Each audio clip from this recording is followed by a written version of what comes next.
นับยำพระตราสังฆะ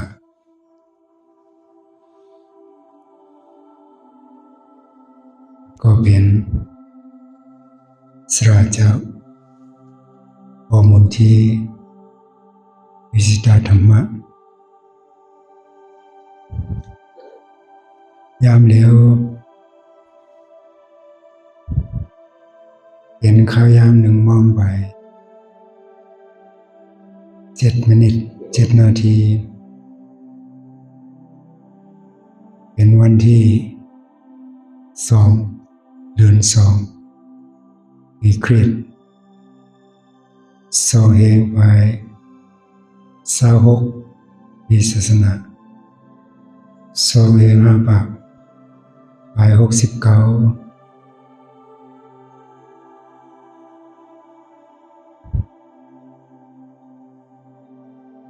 ยามเดียวถึงข้าวยาม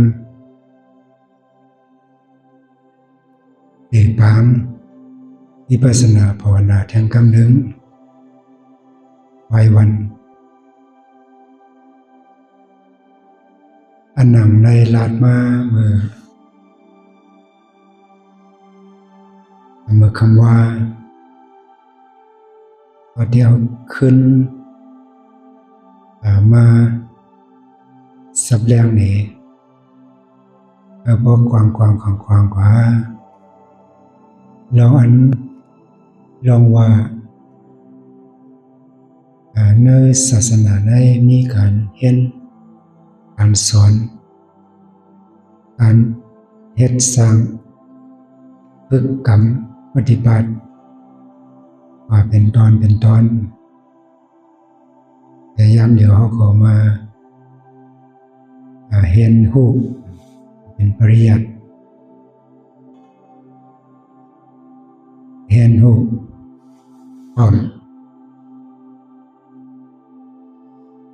ต้องเห็นหูเสร็จต้อง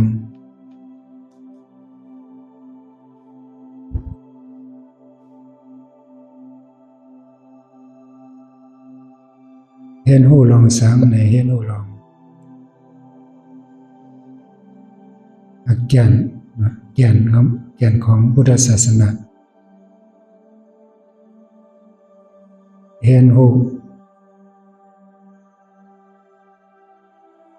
อันเป็นโคของอันมีกาขันใหญ่ห้องยตนาในศาสนาในมียตนานำหนามียตนาหลายเจือหลายเพิงอันเป็นสติปัฏฐาน4สมปัฏฐาน4อิทธิบาท4อินทรีย5พละ5โพชฌงค์โพชฌังกะ7มรรคการ8เพิงจะก็ว่ามาในเป็นยารณะอันมีกาขันเหยื่อน้ำในศาสนาแนวธรรมดีในก็ว่าแล้วเขาก็ยามเห็นหูมาของยาวเนี่ยเสื้อไปยามเห็นหูเนี่ยก็ของแท้ต้องไว้นักอันต้องไหลก็เป็นซ้ำเมื่อการกำพองได้ยามพึกมาอย่างเห็นหูมาเนี่ยก็ติดต้องไว้อยู่หัวข้อธรรมใบหนึ่งนั้นเป็นสติปัฏฐานสี่เบิ้งอันเขาพึกอยู่ในก็เป็นสติปัฏฐานนะครับเมื่อการสติปัฏฐานไล่ปอมูลที่สอนนั่นเป็นประมาทมันเสริมบัญญัติมันจะปิ้งยาบ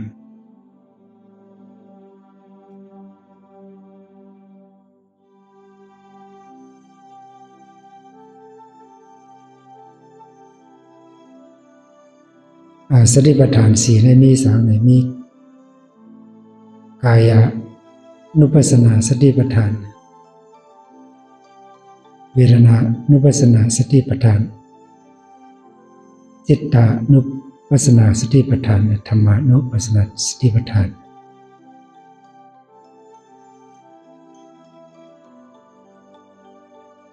สติปัฏฐานนั้นว่าซ้ำบอกว่าเอาสติไปด้วยดีกายะตัวเขาเวทนาเจอหับจิตตาอันนั้นว่าจิตเจอนั้นเจอหูเอาสติไปด้วยดี3 ดีแน่กายะเวทนาจิตตาเจอ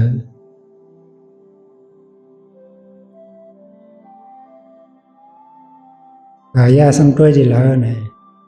ด้วยดีธาตุปรมัตถ์ดินน้ำไฟลมด้วยอันเป็นปรมัตถ์อันมีอยู่มีเตอยู่ตาเนื้อตาหนังอ่ำด้วยอันไรตาญาณปัญญาไว้อันด้วยอันอยู่เมื่อนั้นเจ็บแกนตรงตอดเล็บซานอะไรมีอยู่ได้ไม้กัดก็มีอยู่นักเบาก็มีอยู่ซึมยายก็มีอยู่อันตาปัญญาเขาด้วยอันนั้นซ้ำมีอยู่นั้นอันนั้นเป็นธาตุปรมัตถ์เขาด้วยดีไหนเอาอีสังด้วยเนี่ยเอาสมาธิที่เนี่ยด้วยเลยเหตุการณ์โฮมกันนั่งมักแบบก็เบอร์สติปัฏฐานก็เป็นสมาสตินั่นเองก็อันเหตุการณ์ในสติปัฏฐานอยู่ในมรรคนะเอาสติปัฏฐานเนี่ยอันเป็นมรรคข้อที่7เหตุการณ์สติปัฏฐาน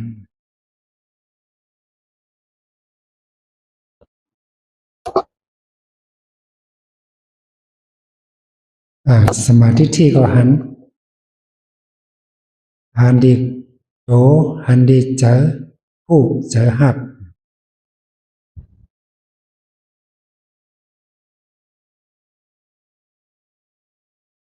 เนื้อกายะเวทนาเจอจิตตะเจอนี่ก็เป็นขันธาไว้หนังเขาเนาะเป็นรูปวิญญาณเวทนานั่นหนังเขาเปิ่งกัน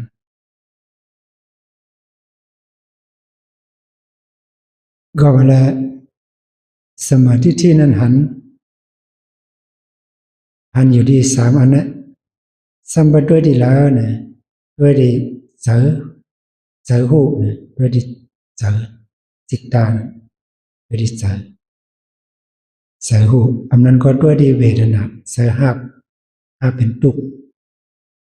ยินดียินให้ใช่ไหมอันนั้นว่าเจอหับก็ด้วยดีเจอหูและเจอหับสมาธิที่ไปด้วยดีเจอหูและเจอหับ2 อันละก็ไล่เวลาเพราะว่าหันเจอหูเนี่ยก็ครับไปด้วยดีเจอหูนะสมมติว่าหันเจอหูเนี่ยก็ไปด้วยอยู่ที่เจอหับเมื่อพ้องตุกขะเกิดขึ้นมาเมื่อพ้องเจ็บแกนเกิดขึ้นมา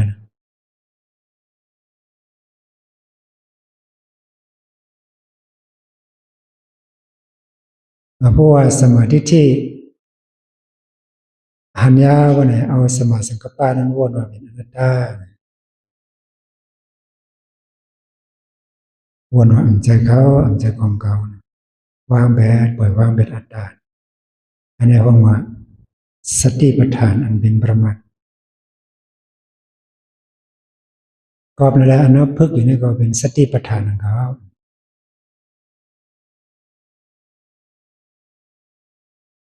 สติปัฏฐาน4นี่เป็นคู่ของอันมีกาขันเป็นรัตนะในศาสนาในเบื้องหนึ่ง ก็ในสมาธิสมประธานสมประธานสี่สมประธานสี่ในสามมีสาม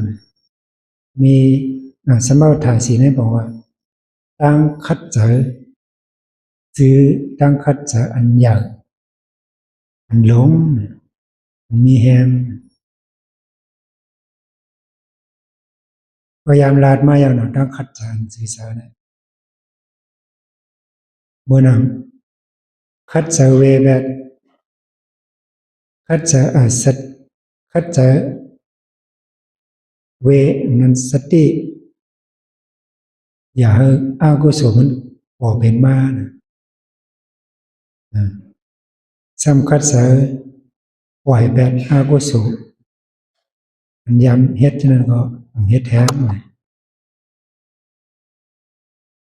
เพราะนั้นคัดสายเฮ็ดอากุศลอันพยายามออกเป็นมาพยายามเกิดมีมานั่นมันบ่มีมาอันเลื่อนสุดมันทำคัดสาหักษาแปลงคือไม่กุศลอันย้ำเฮ็ดมาแล้วอันในห้องว่าทางคัดใจอันจือเสดีสุดกุศลอันพยายามออกเป็นมาพยายามมีมานั่นเป็นสังก็เป็นมากสี่โพสี่อันนี้เป็นกุศลอันเราอยากพยายามเกิดขึ้นมาแล้วเอามาคัดใจนำปฏิบัติอยู่ในออกมาคัดใจได้เลยมากสี่โพสี่อันเป็นกุศลอันพยายามมีมา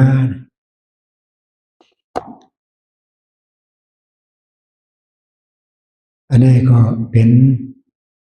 คู่ของยรณะอันมีกาขันในศาสนาในเพราะว่าสมประทานสีก็ในสมาธิอิทธิบาทอิทธิปาทะอิทธิบาทสี่ต้องบอกว่าทำอันใดให้เราว่าถึงเยื่องหมายเห็นป้าเขาก็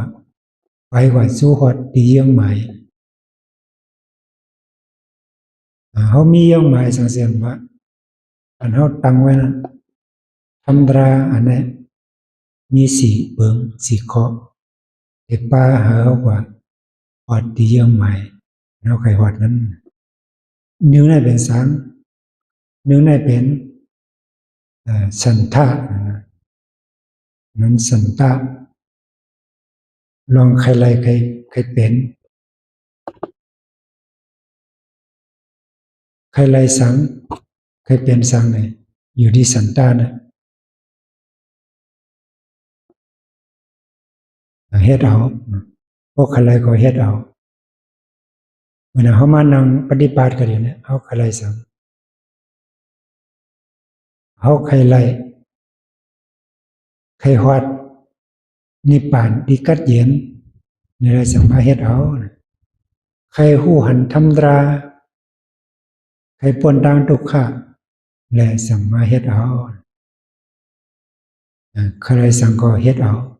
ใครอันไหนก็เฮ็ดเอานั้นแล้วอันนี้ว่าสันตะกลางใสมุมมองใครใครเป็นพอมีสันตะมีเยื่องหมายเยื่องอันใครหอดใครถึงใครเปลี่ยนยากเนี่ยสันเดชมีทางขัดใจของวิริยะอันนั้นมาพึกหาทำอย่างนั้นจีก็เลยห้องว่าเขามีทางขัดใจเนี่ยห้องว่าเขามีทางขัดใจ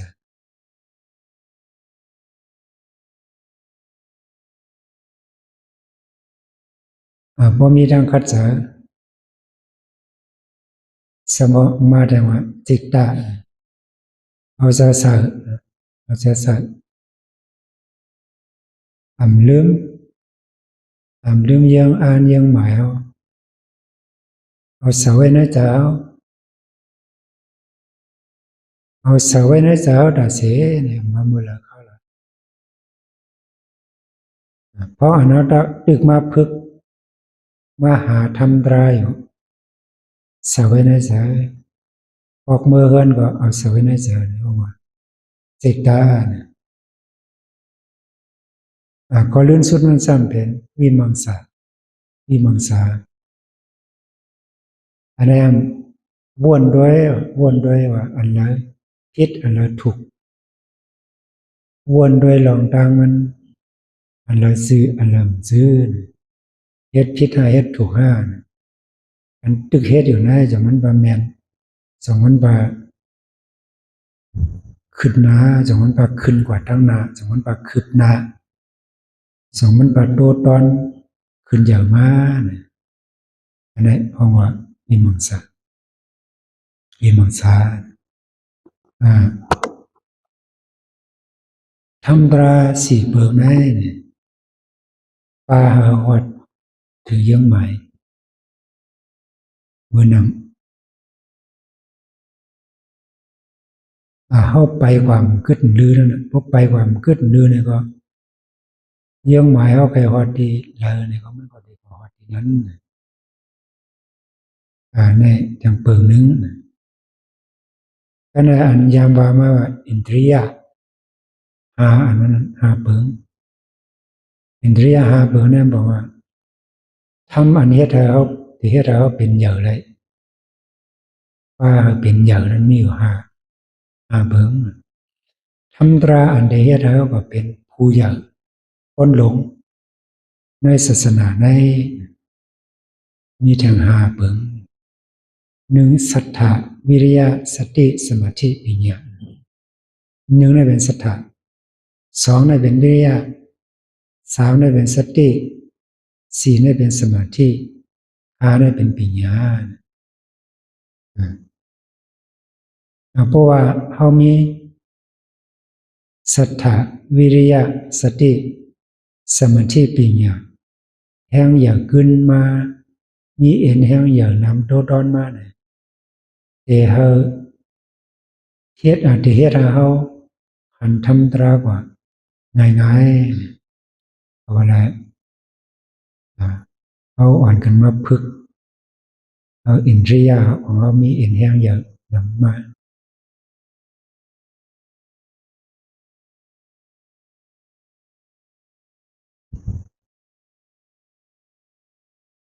พระบรรเจ้าก็ข้อไว้ว่า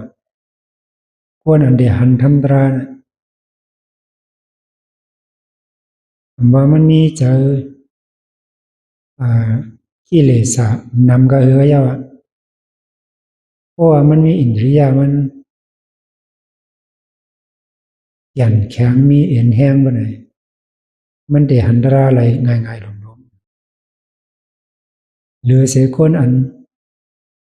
บ่มีเสโลภะโทสะโมหะเสียสัมมีศรัทธาวิริยะสติสมาธิมีเอ็นแห้งอ่อนอินทรียะอ่อนศรัทธาอ่อนศรัทธาอ่อนวิริยะทั้งขัดใจก็อ่อนสติก็อ่อนสมาธิก็อ่อนปัญญาก็อ่อนเนี่ยพอมีอ่อนจะได้เนี่ยพอมันอ่อนนะคนอันแบบมีโลภะโทสะโมหะเต็มจังหันทำหันราไหลง่ายๆเตรียมจังหันได้ง่ายๆก็เบอร์อินทรียะมันอ่อนไว้ก็สังว่าก่อนมีโทสะโลภะโมหะแห้งอย่างเสียไว้ก็มันซ้ำมีศรัทธาวิริยะสติสมาธิปัญญาแห้งอย่างซ้อนมันเลยก็ในยาดิสังหันราไหลกว่าไว้เสียก็มีอินทรียะแห้งอย่างนั้นเอาเลยเอามาพึกเอาอ่อนกันพึกศรัทธาเขาพออย่างแก่นแข็งแห้งอย่างมากก็ในสัมแทงพละอินทรียะนี่ก็เป็นรัตนะอันมีกาขันอย่างในศาสนาก็ในสัมแทงพละก็เหมือนกันเองครับโบคอตรามันได้เป็นอันเดียวกัน พละแปลว่าแห้งกำลังแห้งพละนั่นได้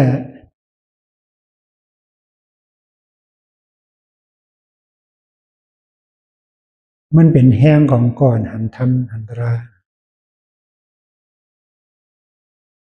มันก็ได้เป็นแห้งของก่อนพึกตาติหันตราอินทรียหานะศรัทธาวิริยะสติสมาธิปัญญาเพื่อกาบัวหันตรากว่าเนี่ยอินทรียะของก็อันหันตรากว่าเย็นเป็นพละว่าศรัทธาวิริยะสติสมาธิปัญญามันก็มีกำลังมีแห้งอย่าเพราะหันตราว่านั่นแหละสถานะพระดราสังขารเนี่ยมันเต็มโทนมากคำเดียวมันใหญ่ใส่คนอันไปหันนั้นไปผู้ไปหันวิริยะต้องคัดจากก็แห้งใหญ่มากสติสมาธิปัญญาเนี่ยก็แห้งใหญ่มากซ้อมกันเย็นเป็นพละหาเนี่ยก็เต็มโทนขึ้นมาก็ได้สามารถรักษาเนี่ยโพชฌังกะความได้ว่าโพชฌงค์7โพชฌังกะ7เยิงมีสามมีสติมีสติ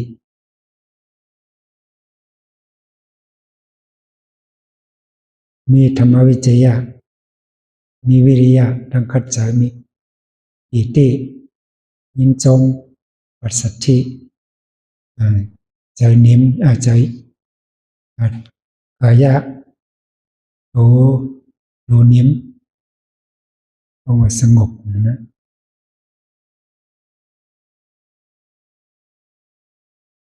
แล้วก็สมาธิใจมันอุเบกขาใจปล่อยวางใจเป็นกลางธรรมตรา7เบื้องหน้าเนี่ยเป็นธรรมตราอันเดอันเป็นอยู่ภายแต่เดหูหันธรรมตรานะแต่เดหูจังแรงหันธรรมตราเนี่ยหูจังหยาบทำ7เบื้องเลย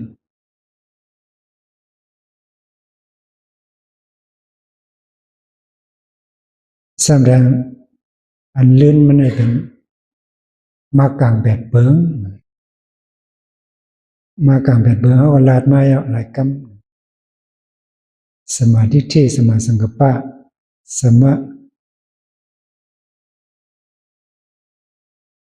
มาวาจาสมากัมมันตะสมาอาชีวะสมาวายามะสมาสติสมาสมาธิเนี่ยมาก8เบื้องนะ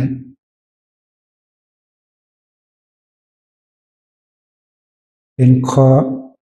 พึกข้อพึกกรรมของเขาเป็นอันอ่อนโหน้ำหนาในโพธิปัจขิยะ37เนี่ยมักอังกา8เบื้องเนี่ยเป็นอันอ่อนโหน้ำหนาเหตุการณ์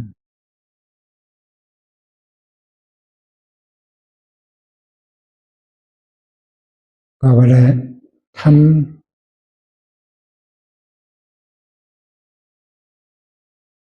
อันห้องว่าโพธิปัจขิยะทำอันนั้นเป็นญาณนะอันมีกามีขันธ์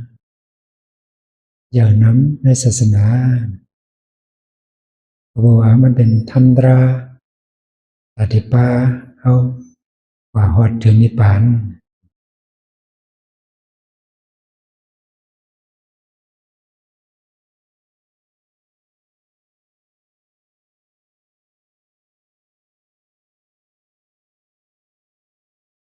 ธรรมตราหลายอันลาดมาใช่ไหมเขาก็พึกกรรมอยู่ยาวหลายก็พึกกรรมอยู่ยาวไปก็บางเปิงบางอันเต็มทนเดี๋ยวยับย่อมเขาก็มาเฮียนหูถ้ามันพอขึ้นยากกว่าถ้ามันพอมีเอ็นแห้งกว่าตั้งนาเนี่ยเขาก็คัดจาก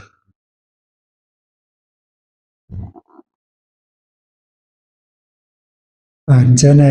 เป็นปริยัติอันเอาถูกเรียนหูผู้ของยตนะอันมีกาขันในศาสนาใน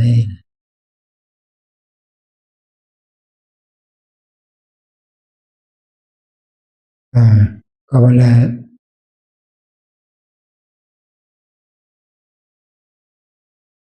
เอาก็เลยยันหูมาอย่างต้องพองต้องพองเลยก็เป็นสังอันเขาหลุดต้องอะไรมีติ่งอย่างสองโตอ่อนโหน้ำหนักอันลาดมาเมื่อไกก็เทมาโฮมอยู่เนื้อปิญญาสองโตเนี่ยเทมาโฮมอยู่เนื้อมากอังกาแปดเปิกเนี่ยก็สมาธิที่ไรสมาสังกปะก็พอมุนเที่ยวก็เลยเอาสมาธิที่ทั้งสมาสังกปะเนี่ยก็อ่อนโหเหตุการณ์ราเราพอเลยป่องสารธรรมตราเนี่ยอยากจะมาสั่งสอนเขาแนะนำเขาพอมันเขาก็เอาธรรมตราสองอันเนี่ยพึกกำว่าสมาธิที่หันอันลาดมาเมื่อไงนั้นหันดีกายะตัวเขามันเป็นธาตุสี่เปิงอันดีใจหูอ้อเวทนาอันดีใจหาบอาหารว่าจะอ้อวิญญาณ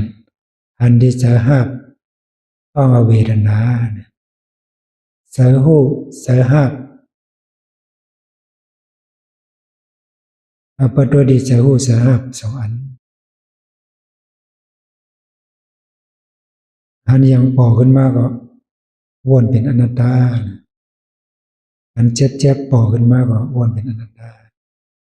อันใหม่ๆปอขึ้นมาก็วนเป็นอนัตตา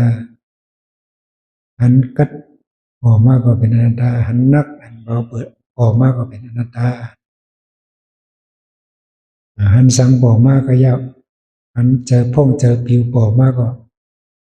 วนมาเป็นอนัตตาอันเจอลูกเจอขี้เจอโกเจอเสียนแล้วปอมาก็อ้วนมาเป็นอนัตตาในห้องว่าเอามาพึกปิญญาเอามันเพิ่มผายปิญญาได้เนี่ยเป็นปิญญามกกะปิญญามกกะนะปิญญาทั้งหมดในมาโฮมอยู่ที่ปิญญามกกะนะ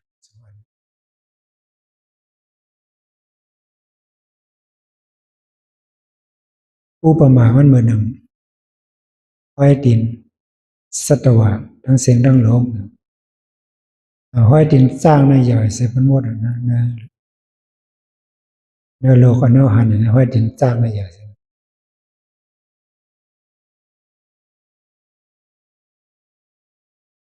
ทำทั้งเสียงทั้งลมก็มาโฮมมารวมอยู่ในห้อยดินมารวมอยู่ในปิญญาเนี่ยเมื่อหนึ่งห้อยดินจ้างใหญ่เสียพ้นสัตว์ทั้งหลาย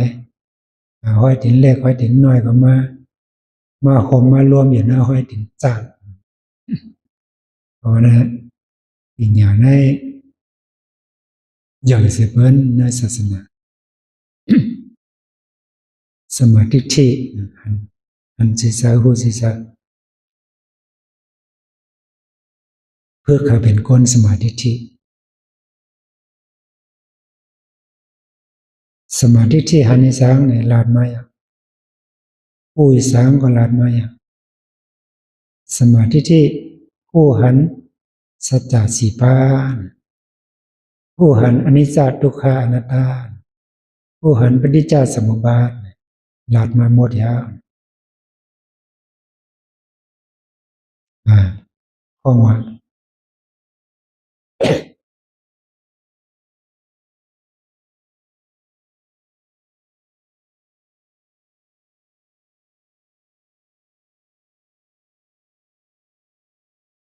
เมื่อเขามีสมาธิที่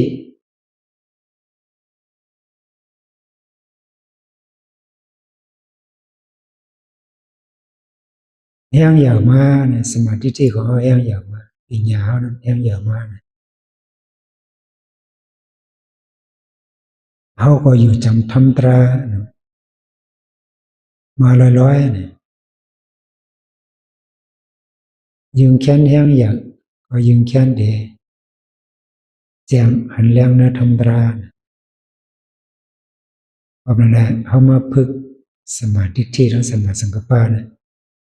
เพื่อเข้าใจสองอันได้ดีๆสมาธิที่สมาสังกัปปะสมาธิที่หันทุกขะเรียวในหันทุกขะมันดังเพราะงั้นเราตึกนังอยู่นะโดยเอาตาญาณปัญญาเนี่ยด้วยหันทุกขะในตัวในเจ้าด้วยอยู่ที่จะตัวทุกขะก็มาปอที่จะกับนั้นไปด้วยที่จะหู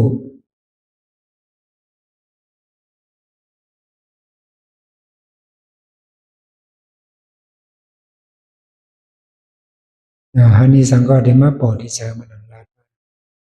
ตั้งตาตั้งหูตั้งโคหลังตั้งลิ้นตั้งโตยังมายังปอขึ้นมาเกิดขึ้นมาก็มาดิส่งมาดิเจอหูหลายๆไปด้วยดิเจอหู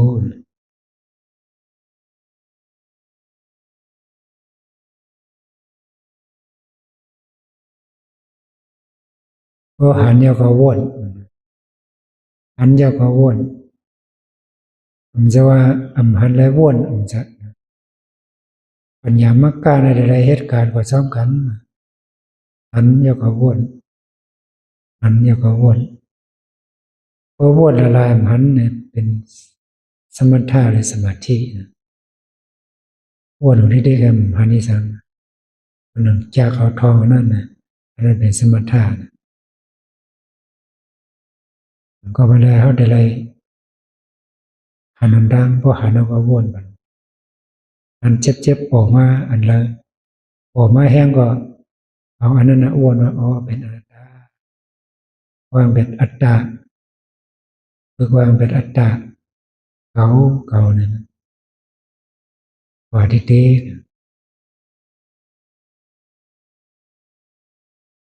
เมื่อตุกข้าปอนำมาแต่พอตุกข้านั้นแห้งอย่างหนายาวเพราะตุกข้านั้นแห้งอย่างหนายาวเนี่ยพอมาแห้งหนายาวนำหนายาวก็ในมันเด็กเกิดสัมมาเนี่ยเกิดอิ่มยาวเนี่ยอิ่มยาวจานเนี่ยความแท้ว่าเบื่อหน่ายอิ่มยาวจานยาวคลายยาวเลยทุกขันเพราะอิ่มจานยาวเนี่ยมันเด็กออกมาแดงคลายเนี่ยคลายความยินดีเนี่ยมันเด็กคลายออกแบบคลายยินคลายต่างยินหลีคลายต่างยินหลีพอคลายไปได้เนี่ยสำเร็จป้นหลอดออกปนม่วนหลอดพวกอิ่มเนี่ยจากนี้คลายพวกคลายจากนี้ปนไปแล้วก็เพราะนั้นนะจังว่าเฮินนังเอาหันทุกขะเพราะหันทุกขะสูงสุดยาเนี่ยอิ่มยาจานยาแต่มันเด็กคลายออกมามันเด็กคลายแบบพวกคลายแปร่าเนี่ยจากได้ลดป้นพอลดป้นเนี่ยก็หันทำตราก่อนลดป้นเนี่ยเป็นวิมุตตินะวิมุตติอันลัดมาว่าในศาสนาไหนเนี่ยมีอายาสะอันเดียวก็เป็นวิมุตติอายาสะอันดีจิ้มด้วยหลีแหลมด้วยอันหวานอันเจ็มเนี่ยเป็นวิมุตติเขาหัวน้ำมาพึกนะคนด่าเดฮอดถึงวิมุตติเนี่ยหลอดปนทุกขาด หรือที่สุขากเดียนนั้นห้องนิพพานเป็นวิมุตติก็เวลาเฮา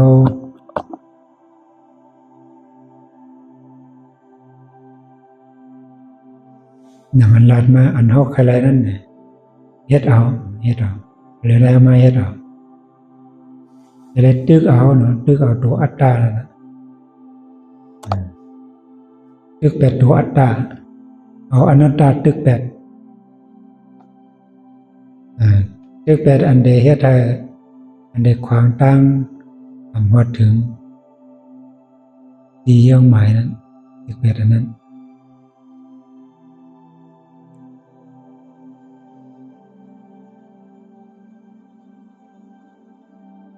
พอมาแล้วหัวข้อธรรมตราอันใดลาดมาซะแน่เนี่ยก็เต็มโทนยาวนะเต็มโทนดีงามยาวนะอันเริ่มปองเสือเนี่ยก็ไหว้มาเนี่ยมาถามไว้อันได้ไปปองเสาลีเนี่ยก็มาถามเลยก็บอกว่ามันเป็นปริยัติในเรียนหู้เพราะนั้นสอนถ่อมถามสอนถ่อมถามต้องหู้นะบทที่ว่าสอนถ่อมถามต้องหู้เอามาเรียนหู้ยาวเนี่ยผมปองเสือก็ถามว่าก็ต้องไว้ต้องไว้ก็เก็บไว้ผูกไว้อันนี้เป็นปริยัติพอเขามีปริยัติแล้วเนี่ยสั่งมีปฏิบัติพอเหตุการณ์ปฏิบัติแล้วเนี่ยสั่งได้ปฏิเวทะ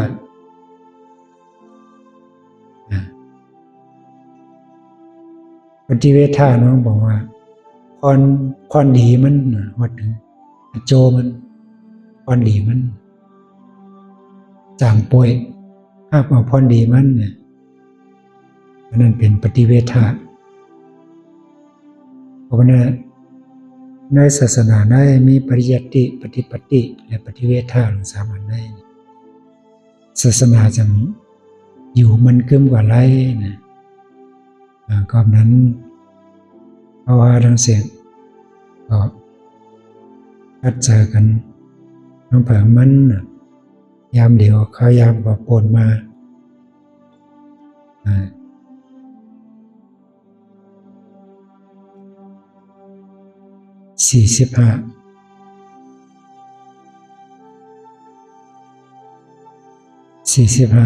มินิต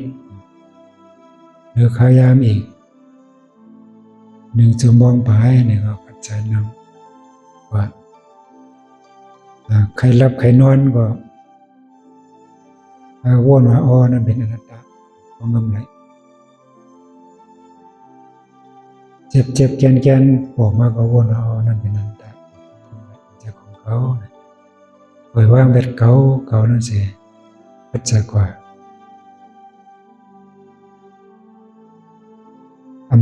คัดใจกว่าเทิงไว้วนว่าเป็นอนัตตาเนี่ยไว้เทิงว่ามันเป็นปานกลางเนี่ยเส้นกลางว่าจนเส้นกลางอย่างเลื่อนสุดมันได้ว่าเจ็บแกนตรงตัดเนตรสารสั่นไหวปอมากก็ยาวลืมบ่นว่าเป็นอนัตตา